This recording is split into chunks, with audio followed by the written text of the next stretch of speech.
Hello everyone, I am Dr. Vaishnavi, the ENT faculty at PrepLadder platform, and with me I have Dr. Sakshi, who's got an amazing score of 230 in the FMGE January 25 session.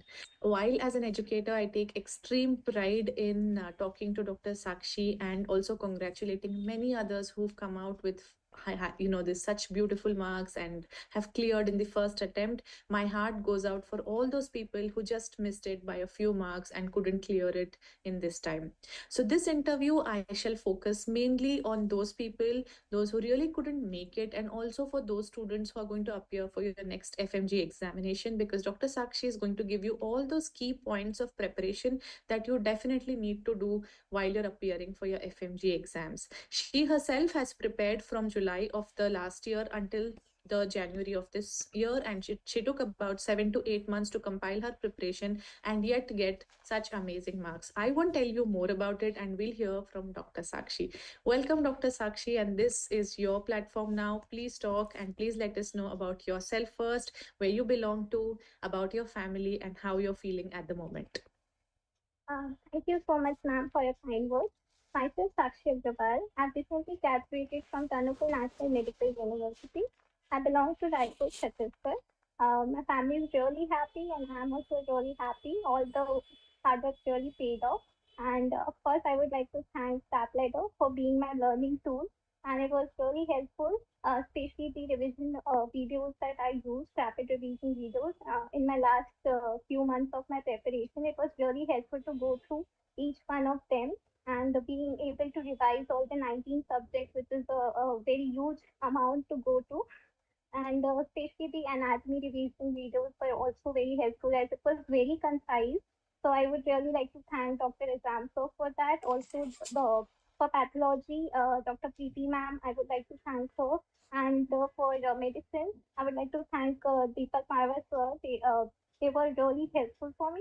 And the direct like questions were solved by me through their notes and everything. So I really thank them. And yeah, so it was very helpful, and I really concentrated on going through the Q bank. And there was a Yes, yes. say So that Dr. Sakshi, we go one by one, I guess. So okay, first of all, I'm very happy to know that you used PrepLadder as your primary tool for your preparation, and that helped you along this journey. So first, let's begin with from when did you start your preparation? Like seriously for your FMG, what was the timeline when you started? after coming here, like back from Ukraine, like around July, I started reading subjects like some subjects which I didn't touch on. For example, ENT and Ophthalm was weak for me. Like I didn't go through them seriously. So firstly, I was concentrating on completing those subjects. Rest medicine and all, I used to study during my normal medical university also. So that was not my focus, mainly the side subjects like the math and all. Firstly, I completed that in my earlier months, and then I shifted to the rapid revision for this of them. Okay. And when you started in July, how was your timetable like? Would you do only rapid revision videos or would you solve Q banks along with it? Or how was it? Like, what was your timetable like?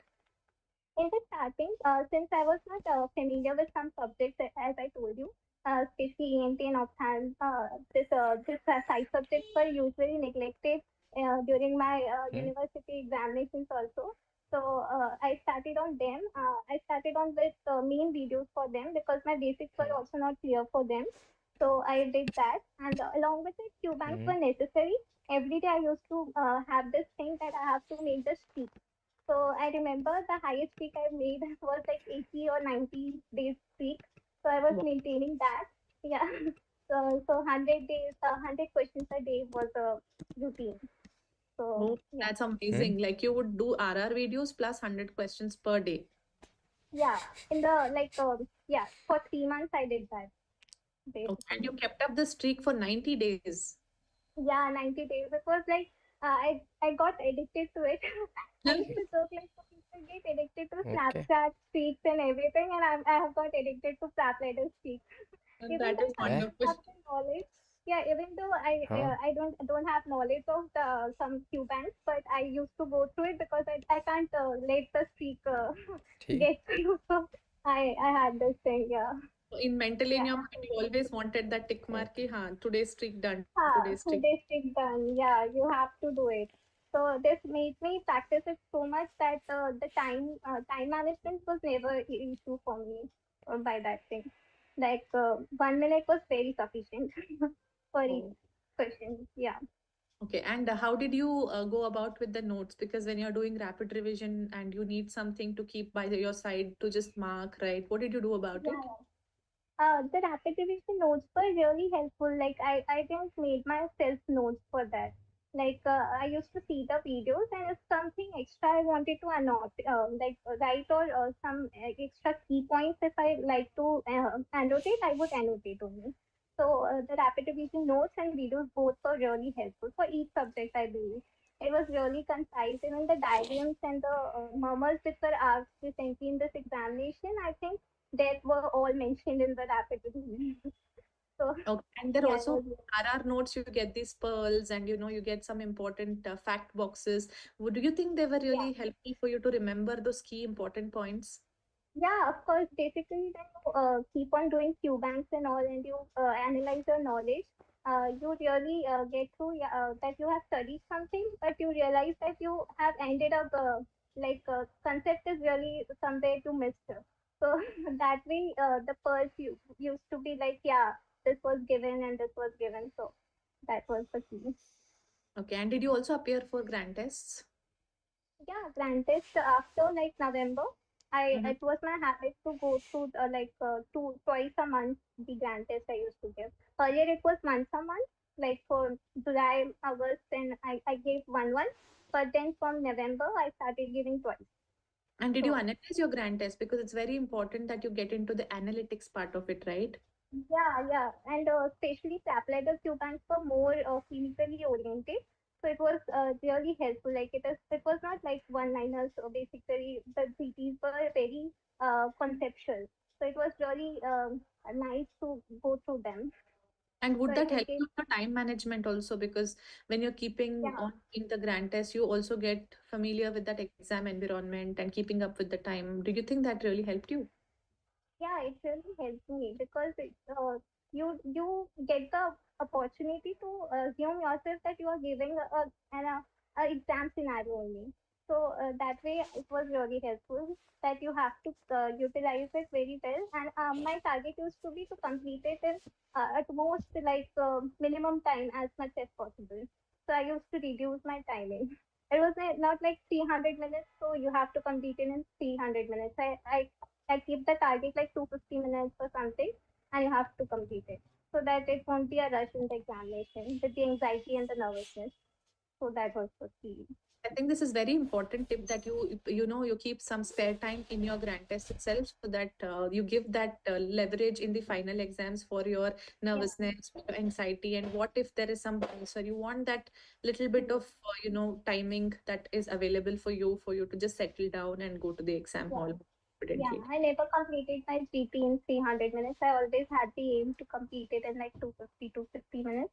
So that it will be a habit. Yeah, you will do it in less a minute. So that Okay, so. and after giving your GTs, like how was your score like? General average score of most GTs? Like I scored 230 to 40 in one of those GTs, and always it was like 200 plus only 211, 215. So So more or like less this. it correlated with your And final mark yeah, also. yeah, ups and downs. Like sometimes because you become lenient and you just choose it like okay. So sometimes it goes down, and then sometimes I used to be like no very serious. So that way it was like, but I knew that somewhere I was landing on this score only. I think So GTs are more for not just understanding your score, but understanding where you are as a person in the huh, subject.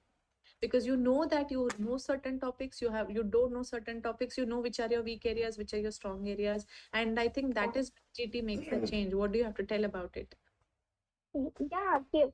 Basically, it is a best analyzer tool to analyze where you are going, the direction, especially what are you are consuming, whether you are able to apply it or not. That is very important. Whether you apply it or not, you can learn, you can go through the concepts, but applying is also the key.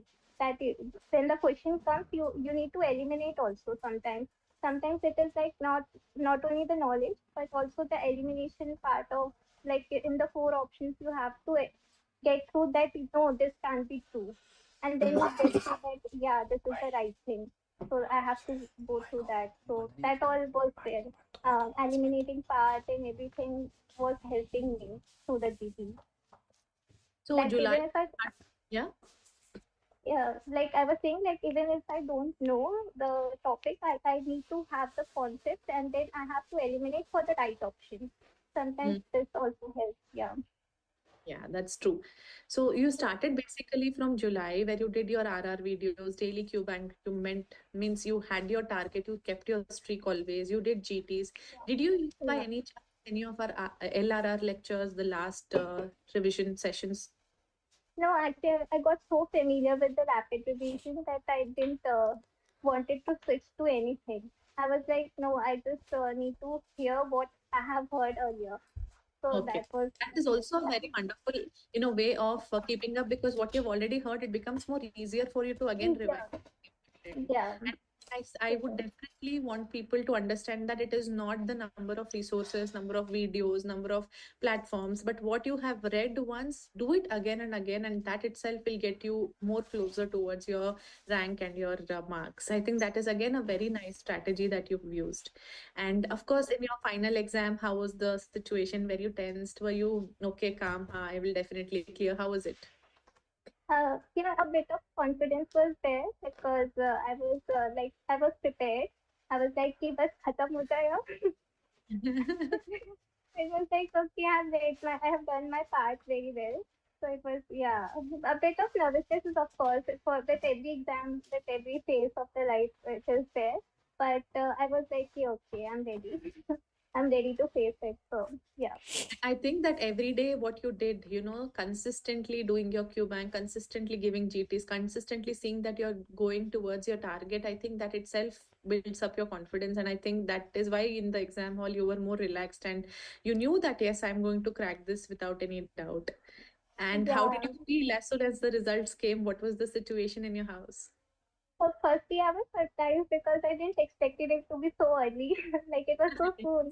Yes, just Like 5 days last before Sunday. you did your exams. Yeah. Yeah, seriously. And I think yesterday was Sunday, so I was sleeping full days because it was my first Sunday after exam. So I was like very lazy and everything.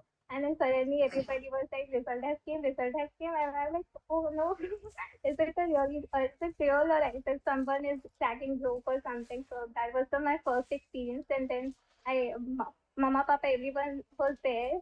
So I told them, and then everything happened like so suddenly. Yeah, So I'm it sure took that me. everyone in your house is super happy, and you seem and you exude happiness with whatever I see you, and I can see how happy you are, and I wish you just happiness ahead also. So, what are your plans ahead? What do you want to do next?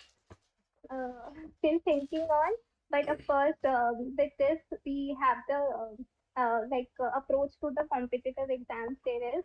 So I think I'll proceed with the NEET PG, of course. I'll try my best for the future examinations, and also I've cracked my USME step one, so I think I'll proceed with that also. Wonderful. So I'm Yeah. sure that you're a very bright student and you have been consistently doing what you have to do. You know very clearly what your targets are and you're very disciplined. Just keep this, going. And I'm sure that whatever you want to, you will be able to achieve. So anything or anybody you want to give a shout out to, whether it's your teachers, whether it's your friends, whether it's your family, or a last concluding remark before we close the session? And everyone who was there with me, each and everyone. I can't number them. There were so many. Each and every my friends, my family, everyone, especially PrepLadder, all faculty, mentors, notes, Q banks, everything. I think each one of them have played a role in my life.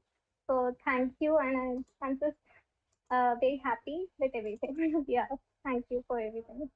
Yeah, Thank you so much for your time. And we at PrepLadder are extremely proud of your achievement and we wish you good luck ahead. And we wish that we were a part of your journey even for NEET PG. And we hope to see you coming out with flying colors in whatever you do in your life. So be in yeah. touch. We'll see you again. Until then, bye bye. And then thank you, ma'am. Thank